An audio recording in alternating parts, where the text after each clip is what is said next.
is going on? Welcome back to Thai League Central Podcast. Your regular host, Ta Lau, is back with the MC duties for this podcast. I have good friends Obb and Gian joining me for this one. It's finally time to preview the AFF Suzuki Cup 2020. Well, played in 2021 though.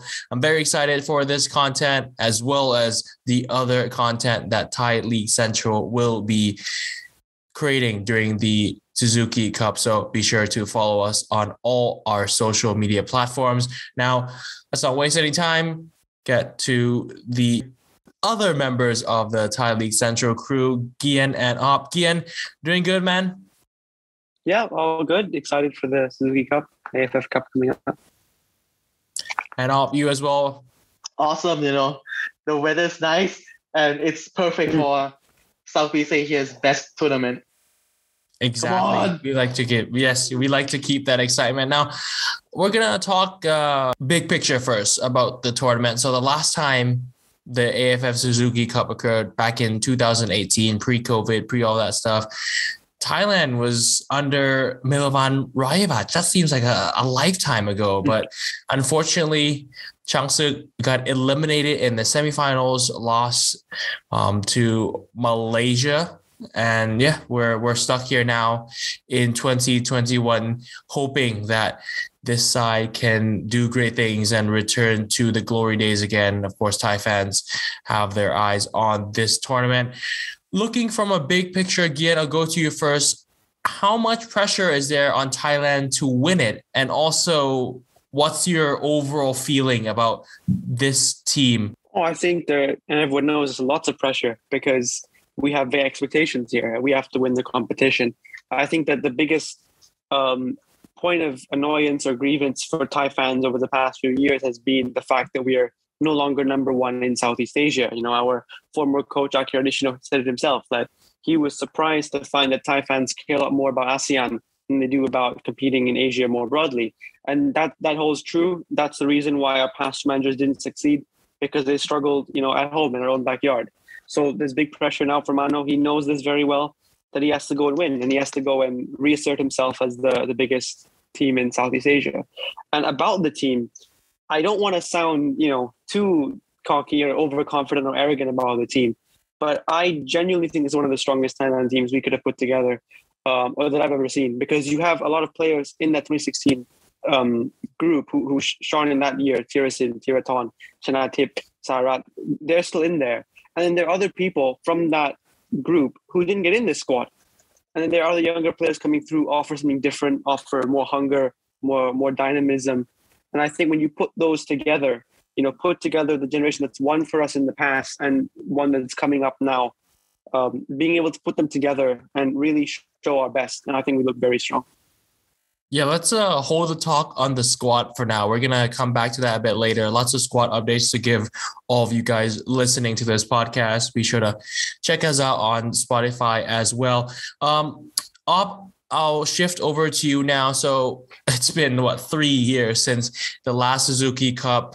The mood is finally coming back in Thailand. Lots of people starting to talk about it. Lots of content being thrown around in the national media about the competition. It's just, what are your expectations for this team heading into AFF Suzuki Cup? And also, do you think it's going to be a tough task for Thailand to reclaim the glory again? I like Gian's optimism, but I think it's never easy playing, in such a prized competition. It's the rivalry is fierce in this region, and playing in an away environment, it's always tough, because you have to deal with the mental side of the pitch as well. So look, what I expect from the team is to give it their best and play with pride, do us Thai fans proud, and let's see where Manos and the boys finish.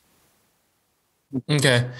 So a bit of a less hype approach that you went with compared to Gian, where he's more excited. Now, the team flew into Singapore a few days ago. 24 players, I believe, flew into Singapore. So the entire team minus 6 players. So those 6 players who didn't fly directly into Singapore from Thailand. Right now, there are 26 players who are now together in Singapore. So lots of pictures have been posted online. It's the entire squad minus the 2 players in Japan, Tirton and Chanatip, as well as Philip Roller and Jan Pope. So Philip Roller went back to Germany to visit his kids while Jan Pope had issues with the visa. Hansa is ruled out due to an injury. Pierpont is also out for this one, and Pakon. So all 3 of them, different injuries, but not fit enough to be able to recover in time. And the 3 replacements for them include Bawi, Surya, and Jan Pope. So 26 players, like I mentioned, now together in Singapore. Looking at the squad from, just the raw image of this squad, I'll go to you first with this one. How strong is it in each position? Do you think there's enough depth? So give me which area of the pitch are you the most, confident about on, and which area you're not that confident on? I really like your choice of word when you say depth, and I think I really like the midfield selection. I think guys like Warashit and when Chanatip arrives from Japan, that's a great option to have in the number 10 position. Then you also have the guys like Titipan and Sarat, who's a household name with the national team, is still there as well. So lots of choices to pick from midfield. Oh, how could I forgot? No, Thanawat. You see, there's so many great players in midfield, but I'm worried about striking options up front. Tirsen has been in great form this season, but I'm not so confident in Adisak Gaison or new boy like Jane Poki, who, for those who are not so familiar with Thai football, he's like the Thai Jamie Vardy. He came out from nowhere, and he scores goals for Tero. So I'm a bit worried about that final third. Okay, so quite confident about the solid midfield options that we have, but at the same time, not so confident about going forward and the attacking threat who will apply the finishing touches. Okay, so it's with me, I'm quite similar to you, but different in terms of areas of concern. So areas of confidence, I think all 3 of us can agree that the midfield is Thailand's strong point for this one. A lot of experience, a lot of youth as well, but them 2 can complement well together. I think we all can agree that is a given. We have a very strong midfield pool of players that we can select and utilize in each game. But for me, it's the defense. I'm not at all confident about it. I think that training images were already shown that Bawi is still not 100%, although he was called in place of Pansa. The first training session that Thailand had back in the BG camp, he was still doing stretches on his own. He was still talking with the team therapist. He was still basically going on and making sure that the fitness level is up to par with everybody else. Now, another area of concern is the wingback spot. So Surya will have to start against Timor-Leste. This is 100% now, because Tirton will arrive on match day. I mean, unless he can get suited up, and I think he's arriving in the morning off. So unless he can get suited up, fit in time, and be ready to go by 4:30, which is the kickoff date for the first game, then yeah, sure, why not play Tirton? It's like a warm-up game. No disrespect to Timor-Leste, but it is gonna be what it is. Surya will start that one. Now, for the right side, everybody was like, there's a plethora of option that can be selected. There's Naribadin, there's Tristan Doe, there's Philip Roller. Well, Philip Roller, an update for you is that although he's in the initial 30, I don't know if it was a miscommunication, if it was just not checking the rules enough, but Philip Roller will not be able to play for Thailand for at least the first game and probably the second game as well, because with rules in this year's AFF Suzuki Cup, you have to be in the country of origin where you're flying for at least 14 days. So he just flew back around 4 or 5 days ago to Germany. So he has to stay in Germany for at least another 10 days almost before he can fly over to Singapore. So again, only 2 options at right back, only 1 option at left back pretty much for the first game. The second game, maybe things will get a bit better. Tirton's back and they could rotate their wingback spot. So I'm not at all confident about any spot in the defense, not even the center backs. It's Jonathan's first time as well, or the wingbacks. Gian, what about you? Yeah, I think for me, center back is the biggest point of concern. I mean, Manuel Beer's most common partners under Nishino were Tanabun and Supan, neither in this squad. You know, the only player in this squad who he's partnered with at all in the past 2 years is Dola, and that was the 2-1 loss away at Malaysia, and we'd rather forget that game. If Bowie's not fit, I mean, Bowie was my hope to start next to Beer. If he's not fit fully, that's a big problem. And yeah, it could be Jonathan Kennedy straight into the big time, and that's also a bit nerve-wracking because of, you know, how big the pressure is in this tournament, how much the tension for Thailand is going to be at this stage. So yeah, center back has to be the scary part, and I just can't wrap my head around why he's picked only 4. I cannot comprehend it. I've thought about this, and you had so many other options. I said when Pakon got injured, you have so many midfielders, so many wingers, so many attackers. Here's a golden chance to add another center back, even if they're not the highest quality player, even if they're not, you know, you need to have depth, and there's no depth in center back. If we get 2 injuries in center back, you know, now we're screwed. That just scares me a lot. Not so much the personnel, but the fact that you picked 4 center backs in a squad of 30, and I cannot understand it at all. Yeah, I definitely think that defense yet again will be the factor that determines how far this team goes in the competition, because if Thailand can do well in the first round and go through, breeze through, not concede, I think the attack will definitely sort itself out. There's enough options going forward and a lot of creativity. Everyone's dying to see Jay Shanadip play with Thanawat. I think those two on the pitch at the same time is going to be an absolutely new and enthralling dynamic duo going forward for the Changsik team. But defensively, though, you can almost make a case for everybody to start and also everybody not to start. You know what I mean? Not having a guaranteed back line of who's going to start, because I think the back line is the only spot right now that anyone can basically beat anyone. So yeah, again, that's another area of concern.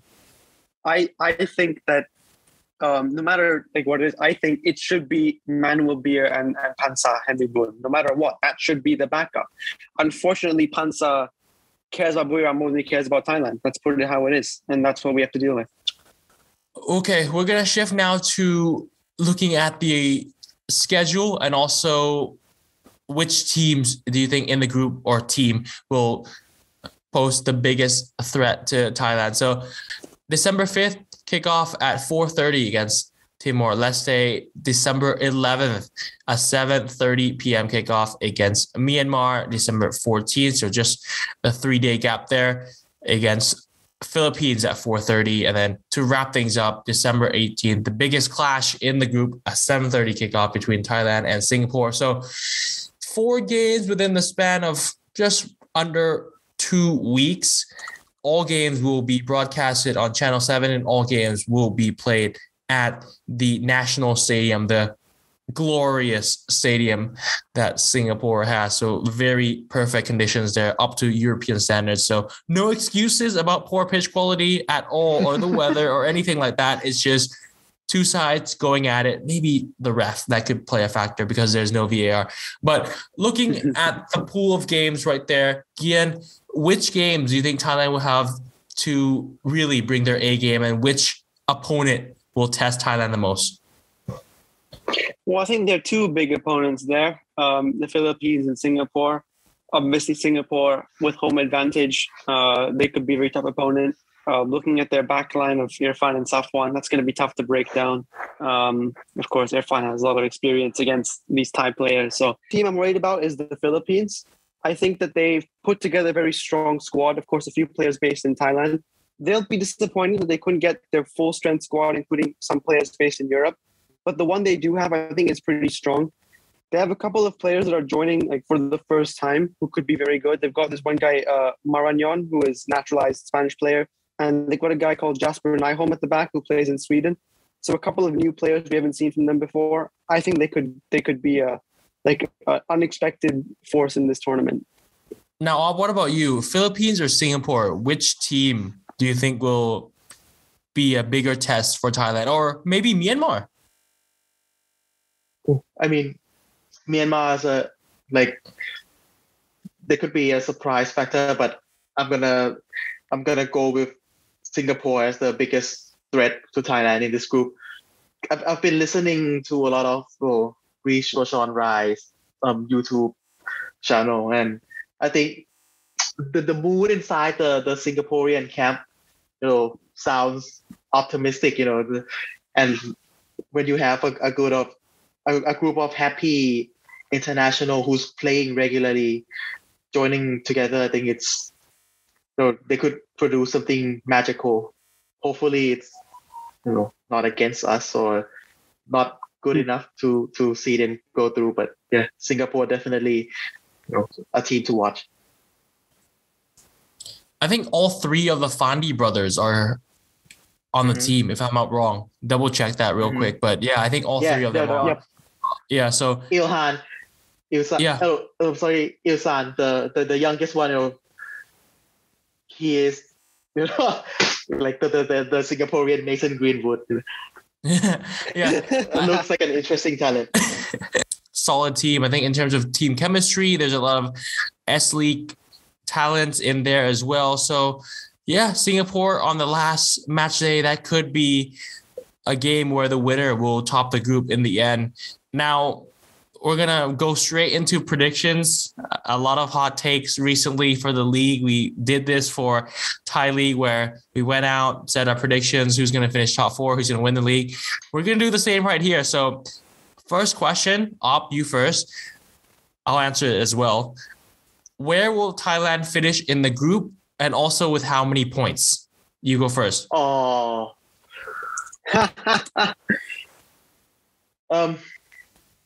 Wait, I think we're going to finish top of the group, maximum points. Wow. In Mano, Obb trusts. Like I said, Gian, you want to go first? Or you want me to go first? Okay, I'll okay. When I said earlier at the start of the episode that I think we have one of the strongest squads I've seen for Thailand, that doesn't mean I think this will be easy. I think that our opponents are stronger than they have ever been. I think this is probably the strongest Philippine squad, the strongest Singaporean squad. That's good. That's fantastic. But it's not going to be easy. I think we'll probably most likely drop 2 points, which will be against Singapore. I think we can scrape a win against the Philippines. I think we'll probably draw with Singapore. That's how I see this going. And also, I think Mano knows it's a war of endurance. It's a long, you got to think about semifinals as well. So I wouldn't be surprised. I wouldn't be heartbroken to come second because no matter what, you have to beat the best teams anyways. It doesn't matter if they're in the semis or in the final. So I won't be heartbroken to come second. I still think we can win the group if Singapore slip up against the Philippines, for example. And personally, I don't see Myanmar or East Timor being any trouble for us. So I think the Philippines, Singapore will define it. I think we'll get 1 win and 1 draw from that. I lean closer toward what Gian is saying than Obb. So I agree more with you, Gian. I think that there's no chance Thailand wins all 4 games. I don't think this team is that great enough to be able to win all 4 in less than 2 weeks after just 5 days of training. I think that there'll be a couple of slip-ups. I'm actually going to say that Thailand will beat Singapore on the last match day because Thailand will have to win. Thailand will be in that position. That means that I think Thailand will either slip up against Myanmar or Philippines. And I think that Thailand will have 10 points. So 10 points, good enough for first place. There's going to be lots of slips in this group. So yeah, why not? A draw against Philippines. So a win against Timor, a win against Myanmar, and a win against Singapore on the last game. But on match day 3, I think Thailand will drop one of those games. And go in as first place with 10 points. So I'm going to say first place with 10 points. Obb definitely, 12 place. 12 points. We don't want to be 12th place, obviously. 12 points 12 in first place. That would be the worst team in the Suzuki Cup. No, it's like 10 teams. Never mind. There's like 9 teams. Yeah. And then, Gian, you say 10 points with second place? No, I think we'll still come first place. Okay. All right. Let's now swing over to the other you guys group. For coming second and not being sad. I'm just preparing you guys. If we come second, it's okay. That's all okay. Now looking at the other group, who do you think will come out on that one? I think Vietnam's a given. You have to pick Vietnam as one of them, unless right, gentlemen. I think 100% Vietnam. Sure. Look, you can try to argue against Vietnam, but here's my point. The team's been practicing and the team's been playing in the World Cup qualifiers. I know they've gotten battered every single game, but still, the group's been together for like 3-4 months. 1-0. I think I like this. What I'm going to say is I like this Vietnam side better than I did from 2 years ago. But something inside me is telling me, don't get giddy.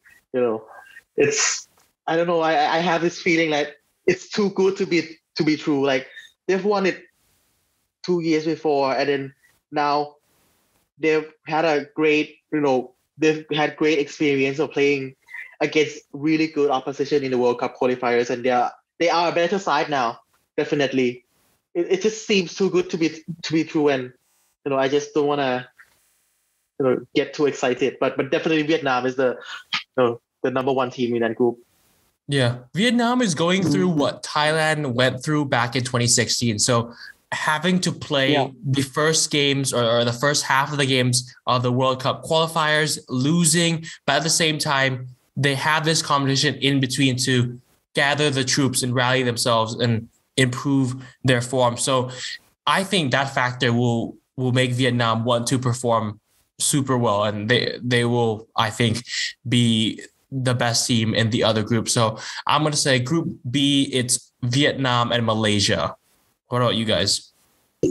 I'd be inclined to agree, but don't write off this Indonesia team either. They've also had a lot of preparation time. They've also been in the camp together training for a long time. They played friendlies, I think, and they've been training since those friendlies in November. And I wouldn't write them off for sure. Their squad looks pretty decent. They've got a few players based abroad who are doing pretty well. And I call this group the group of death because it could genuinely go. I think any of these three could end up winning the group. I genuinely believe that. And any of these three can end up being the two to go through. I see it hard to imagine a world where Vietnam doesn't make it through, but it's not completely impossible. I think that they get eliminated in the group. It's not completely impossible. It's difficult to see. It's a very tough group for sure. Okay, one final question to end the pod. Will Thailand bring the 6th AFF Suzuki Cup home? Dead silence. Just dead silence there. Because if you don't want to go first, I can go first. Oh, no, you Just go first. saying. Go first. I can go first. Okay, I'm planning my celebration on from the evening of the first to the early mornings of the 2nd of January. That's gonna be my booze binge to start to 2022. It's New Year's Day, long sleep the whole day, wake up, watch Thailand lift the trophy, party all night, and then hit the gym. And then that's how I'm gonna do it, and I hope it comes through. Hey, well, I mean, I'm glad you like the party life. There's plenty here in the US, but again, I won't be in the US during that time. I will be in England to watch that match. But Gian, I'm going to go to you first because I'll wrap up the show. What do you think of the chances of Thailand bringing back that 6th trophy? I think we'll win. I don't want to jinx it. And I always hate predicting the thing I want to happen. But I've got to be honest, I think we will actually win it. Okay. And yeah, to wrap it up, number 6 will be coming home. I'm going to find a nice restaurant to go watch the game at in England. Hopefully meet a lot of Thai supporters in the UK as well. And yeah, there's nothing better to do on New Year's than watch football and cheer for your national team. I think that the timing of the AFF Suzuki Cup, the fact that they had it on New Year, so they have the game on the 1st, it's waiting for something spectacular to just happen. And a dream final for me would be Thailand, Vietnam on New Year's. That is like the Super Bowl of regional football here in ASEAN. So definitely I will be waiting for that one. Lots of confidence in all 3 of us. And that'll do it for the preview pod of the Thai national team for the upcoming AFF Suzuki Cup. Be sure to follow us on all our social media accounts, Thai League Central on Facebook, Twitter, Instagram, as well as the website and Spotify and YouTube. So thank you so much for tuning in. We'll see you next time.